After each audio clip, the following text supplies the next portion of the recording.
Hi, everyone, and thanks for joining us on the Rochester Press Box. Bill Puckett with you, along with Tariq Spence. Tariq, looking sharp, man. Happy to be back. Looking for another great week of NFL action. Yeah, Pat Duffy, what are you wearing there today? I'm not sharp because I'm wearing a Jeff Burris 35th anniversary Bills jersey. I thought it was pretty sharp. He's a Golden Domer. They're always pretty sharp. So well, we had to know what it was before we said it was sharp. We can't see the number. Whatever. It's 22. I mean, look, it doesn't matter, Bill. You've made your bed. Now you have to lie in it. Okay. All righty. Well, Tariq and I can handle this, I think. Hey, Tariq, the NFL's worst nightmare is sort of beginning to formulate here. Earlier than they expected, perhaps, with the Tennessee Titans dealing with a COVID problem. Their game has been postponed for at least 1, maybe 2 days this week coming up against Pittsburgh. They don't practice till Saturday. How does this sit with you? Well, first of all, you got it early. You got it early in the season. You've got a first major sort of crisis with COVID-19. You knew full well it wasn't going to go unscathed. It happened in Major League Baseball. Look at the Marlins and look at the St. Louis Cardinals. They both had outbreaks. They're in the playoffs. So you can survive this if you're able to plan ahead. Now, for the NFL, it's a little bit different because you can't be in facilities for the next couple of days. You can't practice. But you can't have another major outbreak with multiple teams. If one team, you can survive. Multiple teams, we have a real issue. You can't do that in the NFL. Every game matters. You don't have the ability to play 2 games a day. You don't have the ability to play 2 games within a 6-day run. Look, I want to believe, because the NFL has had so much time to step back and study what the other leagues are doing, that they have a plan that is going to work. It's a billion-dollar industry. They own a day of the week. But as we've all learned over the last couple of months, there is nothing about this virus that is predictable. So I'm hoping to goodness that there is a rock-solid plan that'll work and not that the NFL decided we're just going to go and see what happens and hope for the best. Because if it's a second one, you got some problems on your hands. Tariq, let me bring up something else, too, here. The Bills, it seems to me, are walking into a kind of a hornet's nest with the way the Raiders have handled this whole COVID thing, with just apparent, team-wide disregard. Yeah, I mean, they've got the mask issue, that they've had to deal with. I know you brought up the charity event in which things look terrible. Listen, so far the Raiders so good. I mean, they haven't really been caught with anything as of yet. I don't want them to spread anything going forward. Nobody does in the NFL. But I find this to be interesting that the Bills now have to go out to, and we'll talk a little bit about this in the Bills segment coming up. They have to go out to the Raiders, and then who do they have after that? The Tennessee Titans. So, I mean, it's like 2 weeks in a row. You're dealing with 2 teams that might have this sort of COVID-19 issue. That being said, I mean, the Raiders are still a good team. The Bills have to travel. Sean McDermott, I give him credit. He runs a tight ship. Nobody's allowed to go anywhere. He does very good with travel. So we'll wait and see how that goes forward. And hopefully the Bills, either come away with a win and no COVID. That's the best case scenario going forward. So, Pat, again, you mentioned the fact that it would be typical if the Bills were to make the Super Bowl this year and they couldn't go as fans. This would even be worse. I mean, you take and derail what's happened so far with Buffalo, which has been all positive, and have COVID get in the way of all this. Yeah, I mean, that Titans story early this week, I'll be honest, man, like things have gone so smooth in the NFL, I almost forgot COVID was like a possibility, right? Like the distractions of the Bills playing so well, nothing was being mentioned, even in the other major sports as well. Yeah, man, it hit home really quick. The only thing that's giving me solace is, as of right now, the Bills have a 3-year window based on all the contracts that are done. If for some, God no, horrible thing were to happen, you can come back and run it back again next year and not much is going to change. And who's to say that something like a couple of positive cases on the team takes a week away, takes a couple of guys out for a week or 2 that aren't important. I mean, look, this Titan story, we don't know who it is as of when we're taping this thing. If it's Ryan Tannehill, that's a huge problem. If it's a depth linebacker and, the 5th receiver, listen, I feel for those guys, I do. But from a competitive standpoint, you can still survive missing those types of people. This has to be going forward. I think the second half of the year, after you played 8 or 9 games, is going to be a major issue because now we're going to try to determine who's going to make the playoffs or not. This is the Rochester Press Box, and we'll talk about Buffalo Bills on the field next.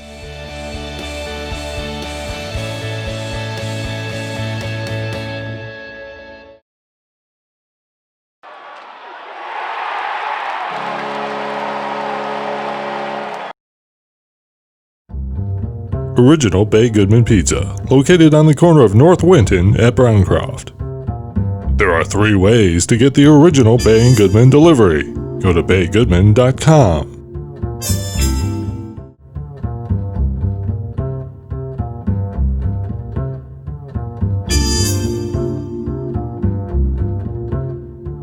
Welcome back. Thanks for joining us. This is the Rochester Press Box. Bill Tariq and Pat Duffy. Pat, the Buffalo Bills, over the course of one call, the pass interference call late in the game against the Rams, turned what would have been an epic defeat into an epic victory. The line between great and tragic is amazingly small sometimes. Well, look, I'm going to say something. I'm going to be completely honest with you. When I was a kid, I had this idea that when Jim Kelly had the ball with 2 minutes left to go, we were going to win this game. The game was going to be won, and it was going to be awesome, and it's fantastic. I have that same feeling again. There wasn't a moment during that final drive where I didn't think Josh Allen was going to win that game. 3rd and 22, they were going to get it. When that ball fell incomplete in the end zone, I knew there was a flag coming, and I didn't see what happened to Gabe Davis. This is a team of destiny. This kid's got something. I don't know what it is, because, listen, he drives me crazy. I've said before, he makes me feel alive. That ball goes up in the air, he drops back to pass. I don't know what feelings I'm feeling, but I'm feeling things. The kid can play ball. And yes, you had that unfortunate third into 3/4 of the fourth quarter, but hey man, a win's a win at the end of the season, right? Listen, one thing he is not going to tell you, Bill, he's not going to tell you how nervous he was in the third quarter, which I warned him about last week. He's not going to tell you how nervous he is about the running game, which I warned him about last week. Running game, he was getting 5.5 yards a carry. Sorry. At any rate, he's not going to tell you how the third quarter is that important. I will say this: Josh Allen is an MVP candidate. I will say it on record. I will say it now. 3 games into the NFL season, I will say that he is top rusher, top passer, top player in the league right now. And I'm talking with Pat Mahomes and Jackson and Russell Wilson. He's right up there with them. Now, what will he do the other games? I'm not quite sure. He's going to have to play those out. But he did say something after the game that you know full well, because I know you saw the press conference. He was pretty sore after that game. He got roughed up by that Rams team. And I'm a little bit concerned about that for the remaining games that they have to play throughout the rest of this season. He can't run. He can't be the total offense in the fourth quarter last couple of games. You said a team of destiny. I got a little bit concerned there this early on. Okay, hold on. First of all, let's back up the truck, because you want to talk about being concerned and telling me what I should worry about down the season. About a month ago, a very smart, handsome, bearded man said on this show that 50-1 odds for Josh Allen was pretty much stealing money for MVP in Vegas, and you both laughed at me. You laughed at me. And what just happened? What just happened? That guy that laughed at me just said, well, Josh Allen is no legitimate MVP candidate. So look. 3 games into the season. You said it. Your words, Tariq. Your handsome words. 3 games into the season, Duffy. Okay. The kid's playing ball. The kid can play ball. You laughed me off this Zoom computer screen all those weeks ago. And where are we now? Where are we now? You can make the argument that Josh Allen and Patrick Mahomes are 1A, 1B MVP candidates at this moment. Tell me I'm wrong. Tell me I'm wrong. Tell me I'm wrong. Russell Wilson's got 14 touchdowns thus far, 3 games into the Don't disrespect Russell Wilson. Yeah, no, playing that dynamite Cowboys defense that's been holding up so well over the first couple of games. Right? Is one of your wins against the hapless Jets? Mm-hmm. Yeah, that's fine. Did you see what Josh Allen have to win in the fourth quarter the last 2 games in order for your team to be 3-0? Did you see what that offense did to the highest paid corner in NFL history and the best defensive tackle maybe in the history of the game, right? You had that guy in Josh Allen's face every play for the last 3 drives, and what did he do? He looked back at him and said, 50-1 MVP odds, that's stealing money. And he won that game, Tariq. Come on. All right, you've left me about 30 seconds to run the Vegas game by you guys. It's okay. It was a good discussion, I think. Not sure who won. The Vegas, let's see, the Bills are favored by 3 at Las Vegas. Pat, take the shot first. Bills win, Bills cover, no big. Tariq? Bills win, but late again, Josh Allen, because they're a team of destiny, and you can't pick against the Bills until they lose. I like Buffalo to cover also. I think they're just a better team than the Raiders. The Raiders are getting there, but they're not there yet. And the Bills are there. This is the Rochester Press Box, Like It or Not, is next.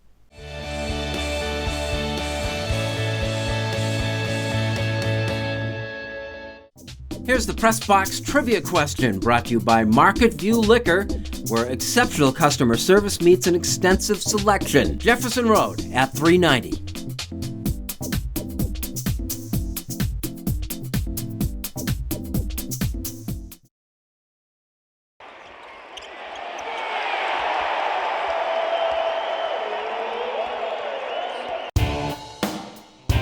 I hate kickers.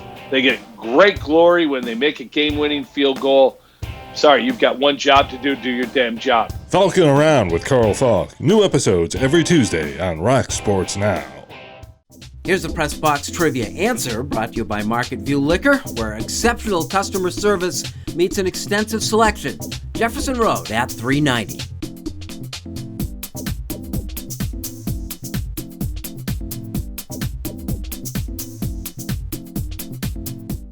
Are you facing criminal charges from a DWI and feel that you never imagined it could happen to you? Contact attorneys with years of experience as prosecutors and defenders. Contact Ganguly Brothers Law today for a free consultation. You can put your trust in us.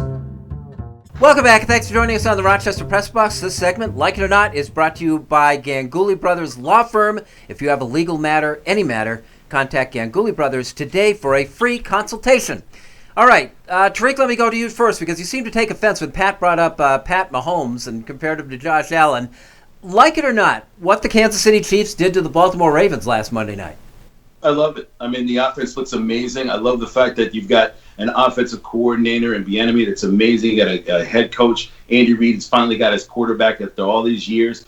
They look good. If he is healthy, Kansas City is making another run again to the Super Bowl. And listen, let me just say this about Lamar Jackson. Lamar Jackson went up against the quarterback he wants to be. He said it basically after the game. He's like, I have to get to a Super Bowl so I could be just like Pat Mahomes. So Pat Mahomes has done it. He does not look good in big pressure situations. But I still believe in Lamar Jackson. I still believe in Baltimore. It'll be interesting. Hopefully, Duffy, I don't know if you agree, this will be interesting for the next 10 years if these two are able to meet each other with maybe a couple of Buffalo Bill games in there. I mean, ideally, yeah, look, I do find it interesting. Like, Lamar Jackson, I do feel bad for the kid. Like, he is, any bad game he ever has is magnified times 1,000. Because what is he? He's 21-1 against every other team in the NFL since he's been a starter in Baltimore, and 0-3 against the Chiefs. Like, there's only one team that you're having a hard time figuring out. And by the way, your defense allowing 34 points doesn't help you win that game, yet now they're looking at him, comparing him. Well, now Josh Allen has taken a step over Lamar Jackson. And is Lamar Jackson not as good as we thought? This is sophomore starting slump. Like, give the kid a break, for God's sakes. I would love, Tariq, to your point, to see this over the next 8 years play out in the AFC. Hey, Pat, like it or not, you're Stanley Cup champion Tampa Bay Lightning. I mean, yeah, I guess. Zach Bogosian, former Sabre, gets a cup. I hate both these teams. I'll be honest with you. I hate the Dallas Stars because of what happened in '99. I hate the Tampa Bay Lightning because who really likes the Tampa Bay Lightning? But, yeah, I mean, okay. Wasn't it a classic, though, Pat? Again, you take a team last year that was a record-setting regular season, swept in the first round of the playoffs, and they come back and they grind it out and they win the next year. That's a classic hockey setup, isn't it? Well, I mean, it's an interesting study on how to design a hockey team because you're right. The Lightning were unstoppable in the regular season last year, get swept by the Blue Jackets, and it's because they didn't have, and hockey guys love to say, the grit to win in the playoffs. Well, they go out and remake their roster. They go get a guy in Pat Maroon who's a little bit grittier from Tampa or from St. Louis, and they had a couple other guys as well, right? You don't have as successful a regular season, but when that time came in the playoffs where you needed to buckle down and play tough, they were able to do it. Like, this series was a tough series. Dallas played them physically, right? They were matching them speed for speed. It's just they had that little bit more. They saw what they needed, and they got it done. I mean, hopefully what's going on in Buffalo, Kevin Adams, the GM, is watching and going, oh, okay, maybe it's something we can do. Hey, Tariq, a quick one. Like it or not, the Heat's chances against the Lakers in the NBA Finals. Oh, I always like it. I mean, the bubble atmosphere, to W's point about the NHL, you're in a different world. So obviously, it's not the regular season. You're not going to have the crowd there. And Miami has adjusted. They got ballers there. So they can make this a series. I still think the Lakers are going to win in 6. But I just believe that Miami's got a chance in this series. It's worth watching. You got a feeling about this one, Pat? Bill, I will tell you all about my feeling coming up next in the press box. All right, well, let's tie it on to the next section. We'll do unfinished business next.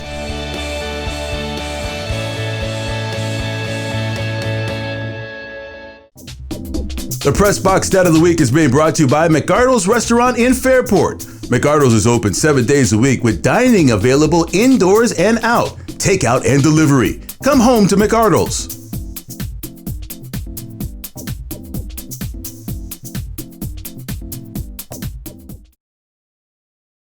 In now to Eichel. He floated one. Score!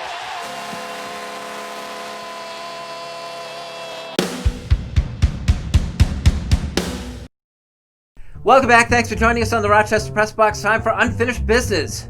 Pat.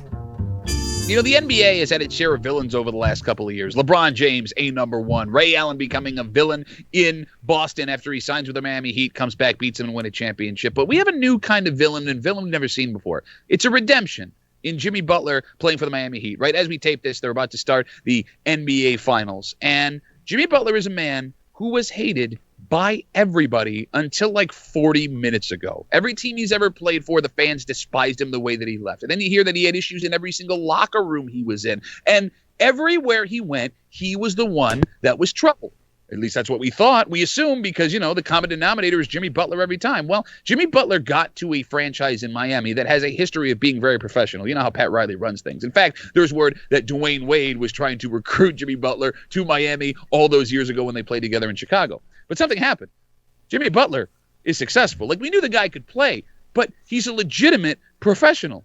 This entire time, Jimmy Butler was the professional on all these franchises he was bouncing around. What the heck is going on in the NBA where three desperate franchises that needed to win were able to run this guy out the door where he is succeeding now? If they are even competitive against the Lakers, it'll be the first time in I can't remember how long that a team without a superstar will have a legitimate chance at a championship in the NBA. And you know what? I'm here to watch Jimmy Butler do what Jimmy Butler is going to do. I'm so proud of the fact that Mark Cuban is an owner in the NBA. And why is that? Well, of what he did off the court, not on the court. We all know he owns the Mavericks. But what he did this past week was find Delonte West, a player of his for one season of 8 that Delonte played in the NBA. Delonte West was out panhandling in Dallas.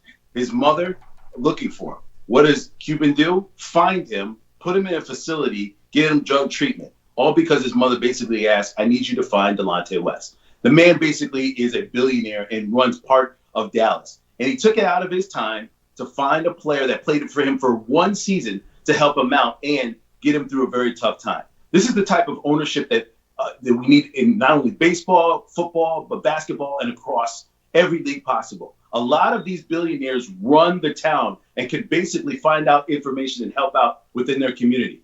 That's what Mark Cuban did for one player. Imagine what all the other owners of every other franchise across any other league could do with players, ex-players, and their own community if they just were out to do the right thing. Hey, things we thought we'd never see. The Preakness Stakes was run this Saturday. It's usually in May. Kentucky Derby was run last month in September. That's also usually in May. The U.S. Opens, golf, and tennis, they were played in back-to-back weeks. The Summer Olympics are going to take place in an odd number year for the first time ever.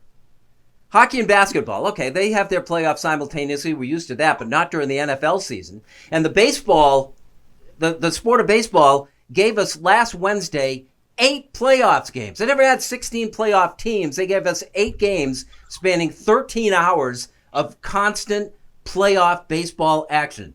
Incredible. And of course, the biggest difference is that on all of these events, almost entirely, there have been no live crowds. Now, the operative word there is live. If you fill the stadiums that the baseball teams played at on that Wednesday, the 16 teams, the 8 games, if you fill those stadiums, you wind up between 300 and 400,000 fans. That, coincidentally, is about the number that is projected of people that will die of COVID-19 by the end of this year. It's an incredible number. It is also a number that, as we consider ourselves inconvenienced by all these things, it's a number really that's worth remembering. That's our Unfinished Business. And that is our show. Gentlemen, thank you very much, as always.